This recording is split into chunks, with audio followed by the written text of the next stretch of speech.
ዓርብ ዕለት ክርስቶስን ጌታ ሆይ ብሎ የጠራው ሰው የለም። ሌላ ቀን አሳና እንጀራ አበርክቶ ሲያበላቸው በልተው ሲጠግቡ ጌታ ሆይ እንዴት ዋልክ ያሉት በጣም ብዙዎች አሉ። ሙት ሲያስነሳ፣ ድውይ ሲፈውስ፣ ሽባውን ሲተረትር አይተው ጌታ ሆይ ያሉት ብዙ አሉ። የደስታው ቀን ማለት የስቃዩ ቀን የመከራው ቀን ግን ዓርብ ዕለት ማን ነው ክርስቶስን ጌታ ሆይ ብሎ አክብሮ የጠራው? ዓርብ ዕለት ጌታ ሆይ ያሉት እነማን እንደሆኑ ታውቃላችሁ? በጥፊ የመቱት የሮም ወታደሮች ናቸው።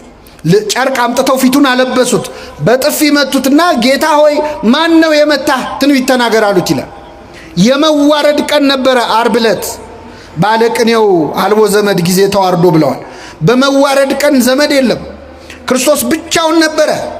በስቃይ ቀን ማን አብሮት አለ? በመከራ ቀን አብረውት የዋሉ በዋለበት ውለው ባደረበት አድረው የቃሉን ትምህርት የእጁን ታምራት ያዩ አሳ እንጀራ ሲያበረክት የበሉ የጠጡ ሐዋርያቱ እኮ ከዮሐንስ በቀር እግሬ አውጪኝ ብለው ነው የሸሹት። ብቻውን ነበረ ጌታ፣ ዘመድ አልነበረውም። የመከራ ቀን ማን ከሱ ጎን መታየት ይፈልጋል? ደብረ ታቦር ጌታ ሆይ በዚህ መሆን ለእኛ መልካም ነው ያሉነ ጴጥሮስ፣ ቀራንዮ ላይ ግን በዚህ መሆን ለእኛ መልካም ነው አላሉ። ሸሽተዋል፣ አመልጠዋል። ክርስትና በደስታ ቀን መገኘት ብቻ አይደለም፣ በቀራንዮ ቀን መገኘት ነው። በስቃይ ጊዜ መገኘት ነው። በተገረፈ ቀን መገኘት ነው። ንግስ ላይ መገኘት ብቻ አይደለም።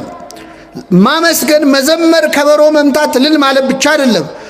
የሐዘኑንም ቀን መካፈል ያስፈልጋል። አሁን ቤተክርስቲያን የሐዘን ጊዜ ላይ ነው ያለችው ነው አይደለም? ምእመናን አሁን እኛ እዚህ ተረጋግተን ቃሉን በምንሰማበት በዚህ ቅጽበት ካሁን ምን መጣ እያሉ እየተጨነቁ ያሉ ክርስቲያኖች አሉ። ካሁን ምን መጣ እያሉ እኛ የዛሬ 2000 ዓመት ስለተሰደደችው እመቤታችን አይደል እንደ ማህሌት የምንቆመው? እንደርሱ ከማሐዘን ወተሰዶ እያልን እንደርሷ ያለ ስደት መከራ የደረሰበት እያልን እንዘምራለን ስዕሏን ይዘን። ሕፃን ታቅፈው መከራ የተቀበሉ እናቶች ግን እዚሁ ሀገራችን አሉ። ልጆቻቸው እጃቸው ላይ መከራ የተቀበሉ። የዚህ ቀን ነው እውነተኛ ክርስቲያን የሚታየው። ዮሐንስን ሆኖ ለመገኘት አምላካችን በቸርነቱ ይርዳል እና በዛ በስቃይ ዕለት ጌታ ሆይ ያለ ወንበዴው በመንግስትህ በመጣህ ጊዜ ምን በለኝ አስበኝ። በመንግስት በመጣህ ጊዜ አስበኝ አለው። ጌታ ሆይስ እሺ በመንግስት የሚለው ደግሞ በጣም ይገርማል። በመንግስት ማለት ምን ማለት ነው? አንተ ንጉሥ ነህ፣ የራስ ግዛት ያለህ ነህ። የራስ ግዛት ያለህ ነህ። እንዴ ክርስቶስን ሲያየው ንጉሥ መስሎት ተምታቶበት ነው? አይደለም። ዘውድ ደፍቶ አይደለም ያየው። ምን ደፍቶ ነው ያየው? መልሱልኝ። የሸዋ አክሊል ደፍቶ ነው ያየው። እንደ ነገስታት ጠጅ ሲጠጣ አይደለም ያየው። ሐሞት ነው ሲጠጣ ያየው ክርስቶስ። በበትር ሲደበደብ ነው ያየው። ግን አጠገቡ ያለው አምላክ መሆኑን አወቀ። ከዚህች ቤተ ክርስቲያን ጻድቆ ነው ለመመለስ ያውቃል። አይገርምም? ኃጢአተኛ ሆኖ ገብቶ ምን ሆኖ ተመለሰ። አሁን እኔ እሱን አይደለም የፈለኩት። ጌታ ሆይ ጻድቅ አድርገኝ ብሎ ጸልዮአል። እኔ ጸልየው ምንድነው ያለው? እኔን ኃጢአተኛውን ምን በለኝ ማረኝ። እሱ ምህረት ነው የለመነው። አረ ምህረት ብቻ አይበቃህም አንተ ጻድቅ አድርጌሃለሁ። እግዚአብሔር ትንሽ ሲለምኑት ብዙ የሚሰጥ አምላክ። እግዚአብሔር ጸሎታችንን አስተካክሎ ይስማል። አሁን እኮ በእውነት እግዚአብሔር አቅንቶት ካልሆነ የኛ ጸሎት ነው። እየሰማችሁ ነው?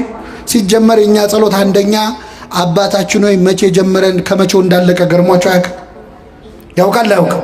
ብን ያለ ጸሎት ነው። ወይ ትኩረት የለው ወይ ተመስጦ የለው። ለምነው ምድራዊ ነገር። ይሄ ወንበዴ ከኛ እንዴት ተሻለ? ጌታ ሆይ በምን አስበኝ ነው ያለው። በምን እኛ ምን ለምነው መንግስቱን ነው ወይ? እስቲ ዛሬ ጸልየነው የምንሄደው ጸሎት ስንገባ ጸልየን የገባው ጸሎት መንግስቱን ነው? እንደው አደራህን የመንግስትህን ነገር ብለናል። ምድራዊ ነገር እኮ ነው ልመናችን። ለምደነው ነው እንጂ እኮ ደም በደም ሆኖ እያዩ ማመን ይቻላል ወይ? ክርስቶስ እየተገረፈ እያየ አምላክነቱ እንዴት ታያል? ሙት ሲያስነሳ እኮ አይደለም ያየው የወንበዴ። ድውይ ሲፈውስ አይደለም። እሱ ቢሆን ኖሮ ቀላል ነው። ሲያበላ ሲያጠጣ አይደለም እንዴ? ያበላ ያጠጣ ቀን እኮ ክርስቶስ አሳና እንጀራ አበርክቶ ያበላቸው ሰዎች ካላነገስን ብለውት እኮ ሸሽቶ ተራራ ላይ ወጥቶ እንዳመለጠ ታውቃላችሁ። አመለጠ ክርስቶስ። እናንግስ ብለውት ለምንድን ነው? ስለጠገቡ ነው አለ ሆዳቸው። ሆዳቸው ሲሞላ ንጉሳችን አንተ ነህ ብለው በግድ ሊያነክሱት ነበር። 2 ቀን ሙሉ ፈለጉት ይላል። ከኔ ጋር ናችሁ? ስንት ቀን ሙሉ? በጀልባ ሁሉ ምናልባት የብስ ላይ ላይኖር ይችላል፣ ባህር ላይ ካለ ብለው በጀልባ ፈለጉት ይላል። ለሆዱ ሲሆን እግዚአብሔርን የማይፈልግ ማን አለ? ለሆዱ ሲሆን ከዛ አገኙት። መምህሮ የት ከረም ካሉት ይላል። አዎ ስለበላችሁና ስለጠገባችሁ የፈለጋችሁ ነው ያላቸው ጌታ። ይህ ወንበዴ ግን በክርስቶስ ያመነው ተገርፎ እያየው ነው። ፊቱን ውበቱን አይቶ አይደለም። አንዳንድ ሰዎች የክርስቶስን መልኩን አይቶ ያመኑ ሰዎች አሉ። የወደዱት ፊቱን ለማየት ከሰው ልጆች ይልቅ መልኩ ያማረ ነው እንዳለ ነቢየ እግዚአብሔር ዳዊት ፊቱ ስለሚያምር ሊያዩት የመጡ ሰዎች አሉ። ዓርብ ዕለት እኮ ክርስቶስ እንኳን ውበት መልክ የለውም፣ መልክና ውበት የለውም ነው ያለው ነቢዩ። ምንና ምን የለውም? ውበቱን ተዉት፣ መልክ የለውም። አይኑ የቱጋ አፍንጫ የቱጋ እንዳለ ማወቅ እስከማይቻል ፊቱ በደም ተለውሷል። ዓርብ ዕለት የሚያየው ሰው የሚያየው የተሰቀለ ስጋ ነው። ታውቃላችሁ? የተሰቀለ ስጋ ነው የሚያየው። ለማየት እንኳን ያሰቅቅ ነበር። ወደ እሱ አቅጣጫ ማየት ይጨንቅ ነበር። እንደዛ እየተሰቃየ አይቶ ግን አመነበት። የቀኝ ወንበዴ አምላክ መሆኑን አወቀ። ንጉሥ ነህ አለ። በመንግስት አለ። በመንግስት ብቻ አይደለም፣ በመጣህ ጊዜ አስበኝ። ምን ባልክ ጊዜ?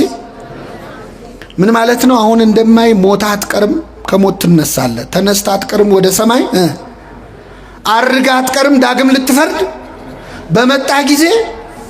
አይገርማችሁ? አጠገቡ ያለው ሞቶ እንደማይቀር ከሞት ተነስቶ እንደሚያርግ አርጎ እንደማይቀር እንደሚመጣ ሊፈርድ እንደሚመለስ አውቋል ወንበዴው። በምን አወቀ? ኢትዮጵያዊ ሊቅ ቅዱስ ያሬድ ዛሬ አባቶቻችን ሲያዜሙት የነበረው ፈያታዊ ዘየማን መኑ መሐረከ ታይምር ዘንተ፣ የቀኝ ወንበዴ ይህንን እንድታውቅ ማን ነው ያስተማረ? የት ነው የተማርከው? አጠገቤ ያለው ንጉሥ መሆኑን በምን አወቅ? ምጽአቱን ማን ነገረ ብሎ ቅዱስ ያሬድ ይጠይቀዋል። ከዛ ራሱ ቅዱስ ያሬድ በመንፈስ ቅዱስ ተቃኝቶ ራሱ ይመልሳል። ነቢያትን አልተከተልኩም፣ ነቢያት አላስተማሩኝም፣ ሐዋርያትም አልሰበኩኝም፣ ፀሐይ ጠቅሳ ጠራችኝ፣ እሷን ባየው ጊዜ አመንኩኝ ይላል። ይህንን ወንበዴ የመለሰችው ማን ነበረች? ፀሐይ። ፀሐይ ጨለመ፣ ጨረቃ ደም መሰለ፣ ከዋክብት ረገፉ። ያኔ የፀሐይ አምላክ አጠገቡ እንዳለ አወቅ። ፀሐይን አይቶ የወንበዴ ተመለሰ። በፀሐይ ስብከት ንስሐ ገባ። እኛ ስንት ስብከት ሰምተናል? መመለ እስቲ ንገሩኝ፣ ስንት ስብከት ሰምተናል? አዎ ተመለስ ያለው ፀሐይ አይቶ ይመለሳል። ተመለስ ያለው መመለስ ያቃተው ደግሞ 30 ስብከት ሰምቶ ያወዳድራል። የዛሬው ጥሩ ነው ይላል። ጴጥሮስ ዶሮ ሲጮ ሰምቶ ነው ንስሐ የገባው። ምን ሲጮ? እኛ ስንት ዶሮ ሲጮ ሰማን? እኛ ብንሆን አርደን እንበላው ነበር አይደል?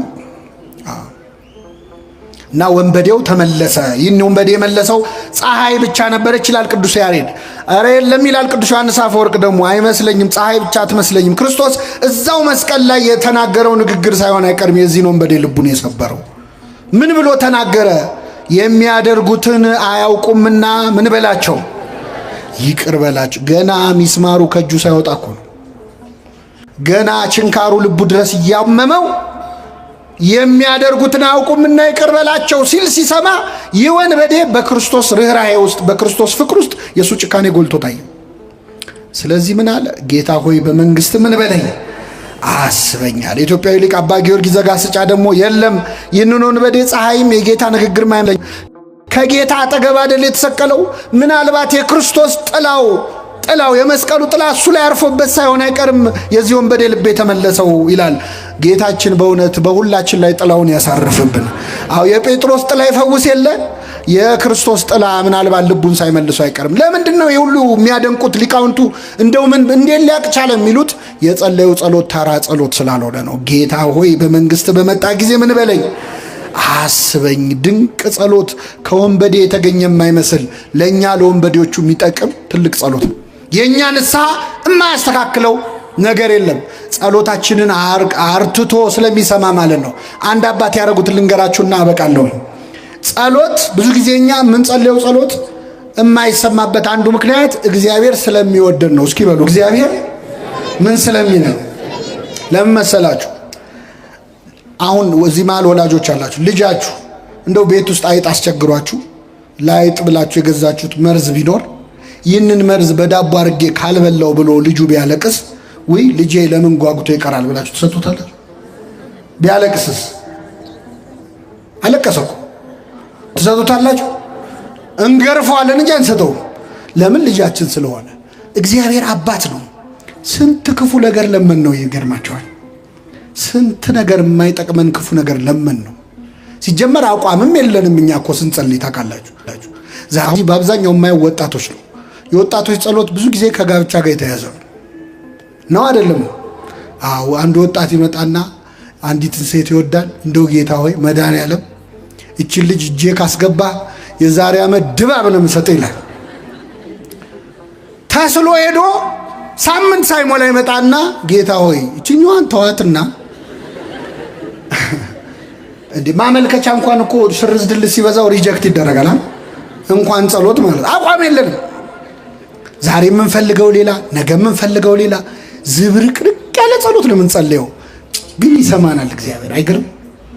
ጸሎቴን ያልከለከለ በሉ እስኪ እግዚአብሔር ይመስገን። ምን መሰላችሁ? ልትጸልዩ ስትመጡ ዝም በል ይላል እግዚአብሔር።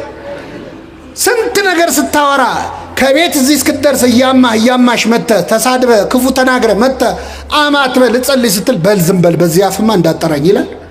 ጸሎቴን ያልከለከለ እግዚአብሔር ይመስገን ይሰማናል። የመላእክቱን ምስጋና በሰማበት የእኛን ይስማ።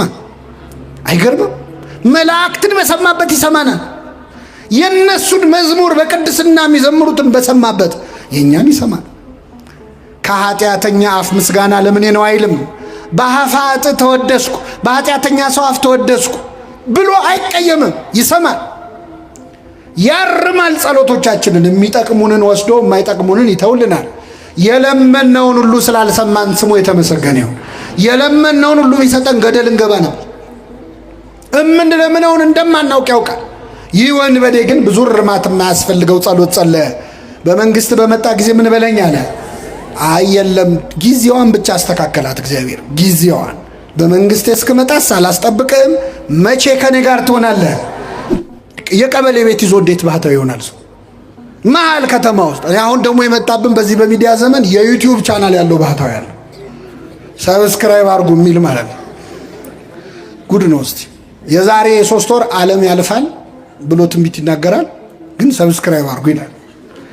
ዓለም ካለፈ ለምንድን ነው ሰብስክራይብ የምናደርገው? በሰማይ ልናየው ነው?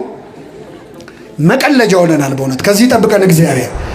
ተከትለው ሲያዩ ሰውነቱ በፀጉር የተሸፈነ ሰው ይጸልያል እያልጎመጎመ። ቀረብ ሲሉ በጣም ያስፈራ ሰው ነው። ገረማቸው። ጸሎቱን ግን ሲሰሙት ደነገጡ። የሚጸልየው ምን ብሎ ነው? ጌታ ሆይ አትማረኝ ብሎ። ምን አትበለኝ። ብሕትውናው ይገርማል፣ ምናኔው ይገርማል፣ ጸሎቱ ግን ያስደነግጣል። ከዛ ቀረብ ባሉትና እጅ ጸፍተው ቀሰቀሱት። መጣ፣ ተሳለመ መስቀል። ማነ? እንዴት ነዚህ ምን ትሰራለህ? እንደዚህ ነው። ስንት ዓመት ወዲህ? ይህን ያህል። ጥሩ ነው ያለ ያስከው ነገር ግን የምትጸልየው ጸሎት በጣም ይከብዳል። ምን ነው አለ። አትማረኝ የሚል ጸሎት ከየት ነው ያመጣኸው? አይ አንድ መነኩሴ መተው ነው ያስተማሩኝ። አይ ሰይጣን ነው የተጫወተባሉት። ሰይጣን መነኩሴ ነው ብሎ መጥቶ የውሸት ነገር አስተምሯል። እና ምን ብዬ ልጸልይ አለ። አባታችን ይበላል። አላውቅም አለ። ቅድስና እንጂ እውቀት የለው። አላውቅም አለ። እውቀት ያስታበያል፣ ፍቅር ግን ያንጻል ይላል ቅዱስ ጳውሎስ። አይ ገረማቸው። ቁጭ አድርገው እኔ እናንተ የምናውቀውን አቡነ ዘበሰማያት ቁጭ አድርገው አስተማሩት። አባታችን በሰማያት የምትኖር ስምህ ይቀደስ፣ መንግስት ትምጣ። በደንብ አስጠኑት። ከዛ ሲችለው በልበቃ እኔ ልሄድ ነው ብለው ተሰናብተውት በጀልባ ተሳፍረው ሄዱ። ቆሞ ሸኛቸው፣ እጁን እያወዛወዘ በጣም ደስ ብሎት በፍቅር። አሁን አዲስ ጸሎት ተምሯል። ሊጸልይ ወደ ዋሻው ተመልሶ ጀመረ ጸሎቱን። አባታችን ሆይ በሰማያት የምትኖር ስምህ ይቀደስ ብሎ ጠፋበት። ቆይ ልመልሰው። በሰማያት የምትኖር ስምህ ይቀደስ ጠፋበት። ቢለው ቢሰራው እምቢ አለው። አይ እኚህ ሰውዬ ሳይርቁኝ በፊት ልድረስባቸውና ይንገሩኝ ብሎ ሮጦ ሄዶ ጀልባውን አስቆመና ስምህ ይቀደስ ብሎ ቀጥሎ ምንድን ነው አላቸው። ሮጦ ሄዶ ነው ያልኳቸው። በምን ላይ ነው ሮጦ? አይሰማም። ሲያዩት ውሃ ላይ እየሄደ ነው። እሳቸው ምን ላይ ነው ያሉት? እና ስምህ ይቀደስ ብሎ ምንድን ነው ሲላቸው፣ በሌኔ ወንድም እንደ ድሮ አትማረኝ ብለህ ቀጥል አሉት። እግዚአብሔር ጸሎቱን ሰምቶታል አልሰማውም? ሰምቶታል። ለምንድን ነው የሰማው መሰላችሁ? እግዚአብሔር የሰማው ያለውን ሳይሆን ለማለት የፈለገው ነው። እግዚአብሔር ለማለት የፈለግነውን ይስማል።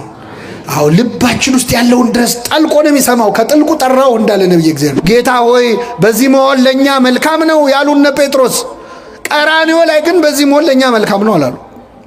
ሸሽተዋል፣ አመልጠዋል። ክርስትና በደስታ ቀን መገኘት ብቻ አይደለም፣ በቀራንዮ ቀን መገኘት ነው። በስቃይ ጊዜ መገኘት ነው። በተገረፈ ቀን መገኘት ነው። ንግስ ላይ መገኘት ብቻ አይደለም። ማመስገን፣ መዘመር፣ ከበሮ መምታት፣ እልል ማለት ብቻ አይደለም። የሐዘኑንም ቀን መካፈል ያስፈልጋል። አሁን ቤተክርስቲያን የሐዘን ጊዜ ላይ ነው ያለችው ነው አይደለም? ምእመናን አሁን እኛ እዚህ ተረጋግተን ቃሉን በምንሰማበት በዚህ ቅጽበት ካሁን ምን መጣ እያሉ እየተጨነቁ ያሉ ክርስቲያኖች አሉ። ካሁን ምን መጣ እያሉ እኛ የዛሬ 2000 ዓመት ስለተሰደደችው እመቤታችን አይደል ማለት ምን ቆሙ እንደርሱ ከመሐዘን ወተሰዶ እያለን እንደርሷ ያለ ስደት መከራ የደረሰበት እያለን እንዘምራለን። ስዕሏን ይዘን ሕፃን ታቅፈው መከራ የተቀበሉ እናቶች ግን እዚሁ ሀገራችን አሉ። ልጆቻቸው እጃቸው ላይ መከራ የተቀበሉ። የዚህ ቀን ነው እውነተኛ ክርስቲያን የሚታየው። ዮሐንስን ሆኖ ለመገኘት አምላካችን በቸርነቱ ይርዳል።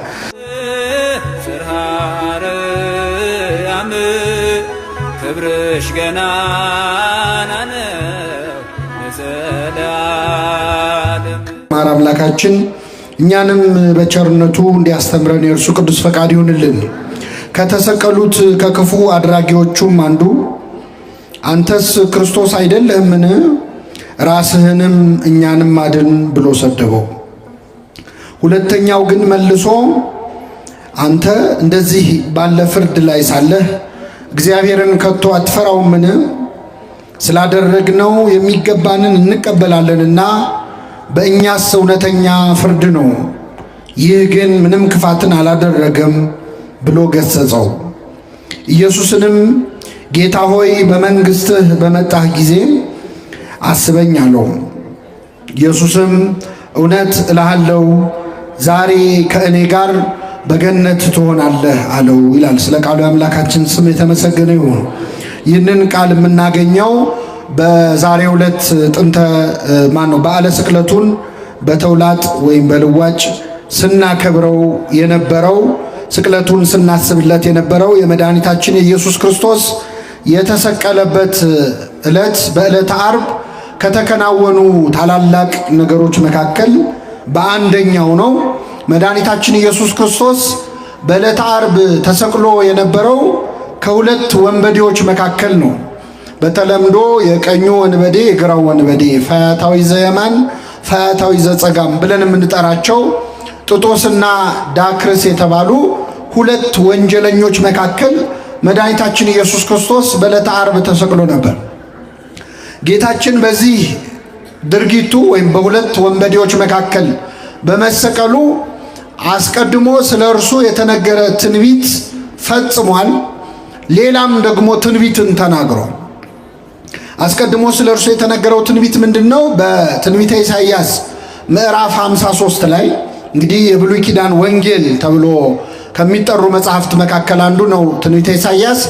በ53ኛው ምዕራፍ ላይ ነቢየ እግዚአብሔር ኢሳይያስ በዕለተ ዓርብ ክርስቶስ የሚቀበላቸውን መከራዎች ከሩቅ ያለውን መንፈስ ቅዱስ አቅርቦ አሳይቶት ስለነበር የክርስቶስን ግርፋቱን፣ ሕማሙን፣ ስቃዩን አይቶ በእርሱ ቁስል እኛ ምን አለን? ተፈወስን። እንደ በግ ለመታረድ ተነዳ፣ በሸላቾቹ ፊት ዝም እንደሚል በግ እንዲሁ አፉን አልከፈተም ብሎ ስለ ክርስቶስ መከራ ከተናገረ በኋላ በመጨረሻ ከአመፀኞች ጋር ተቆጠረ ብሎ ተናግሮ ነበር። ከምኖች ጋር? እኛን ከጻድቃን ጋር፣ እኛን ከቅዱሳን ጋር፣ እኛን ከንጹሃን ጋር ሊደምረን እሱ ከምኖች ጋር ተቆጠረ? ከወንጀለኞች ጋር ተቆጠረ ብሎ ተናግሯል። ይህ ትንቢት ክርስቶስ ሲወለድም ሲሰቀልም ፈጽሞታል። ሲወለድ እንደምታውቁት እመቤታችን ከዮሴፍ ጋር ወደ ቤተልሔም ሄደችው በወቅቱ የነበረው ቄሳር ሕዝቡ ይቆጠር ዘንድ አዋጅ ስላወጀ ነው። ስለዚህ ጌታ በቤተልሔም ከተወለደ በኋላ እመቤታችንም ቅዱስ ዮሴፍም ራሱ ክርስቶስም በሕዝብ ቆጠራ መዝገብ ላይ ተመዝግበዋል። በጣም ይገርማል። ከላይ የሌላ ሰው ስም፣ ከታች የሌላ ሰው ስም፣ ከመሃል ግን ኢየሱስ የሚለው ስም ተጽፏል። ስለዚህ ክርስቶስ ከኛ ጋር ተቆጥሯል። ከወንጀለኞቹ፣ ከሰካራሞቹ፣ ከዘማውያኑ ጋር አብሮ በአንድ መዝገብ ተቆጥሯል።